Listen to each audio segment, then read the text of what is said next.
ഇന്നത്തെ ഊണിൽ ഇഞ്ചിപ്പുളി ഉണ്ടായിരുന്നു. ആദ്യമായിട്ടാണ് ഞാൻ ഉണ്ടാക്കിയത്. റെസിപ്പി നിങ്ങളുമായിട്ടും ഷെയർ ചെയ്യാം.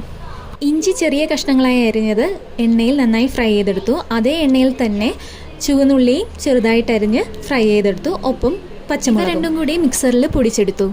അതേ എണ്ണയിലേക്ക് കുറച്ച് കടുക് പൊട്ടിച്ച് കറിവേപ്പിലയും ഇട്ട് 1.5 ടേബിൾ സ്പൂൺ മുളക് പൊടി, ടീസ്പൂൺ മഞ്ഞൾപ്പൊടി, 1 ടീസ്പൂൺ ഉലുവാപ്പൊടി, ലേശം മല്ലിപ്പൊടി, ഒപ്പം ലേശം കായവും ചേർത്ത് നന്നായി ഇളക്കി.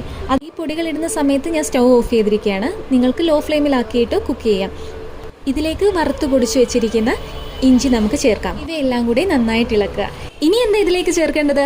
ഇഞ്ചിപ്പുളിയാണെങ്കിൽ പുളി വേണ്ടേ? അപ്പോൾ നമുക്ക് പുളിവെള്ളവും കൂടെ ചേർക്കാം. ഇതിലേക്ക് ആവശ്യത്തിന് ഉപ്പ് ചേർത്ത് നന്നായിട്ട് തിളപ്പിച്ചെടുക്കുക. ലാസ്റ്റിൽ ടേസ്റ്റ് ബാലൻസ് ചെയ്യാൻ വേണ്ടി ലേശം ശർക്കരയും കൂടെ ചേർത്ത് കഴിഞ്ഞ് കുറുക്കിയെടുത്തു കഴിഞ്ഞാൽ ഇഞ്ചിപ്പുളി റെഡി ആയി കഴിഞ്ഞു. ഈ വീഡിയോ ഇഷ്ടപ്പെട്ടെങ്കിൽ please do like, share and subscribe my YouTube channel. Thank you.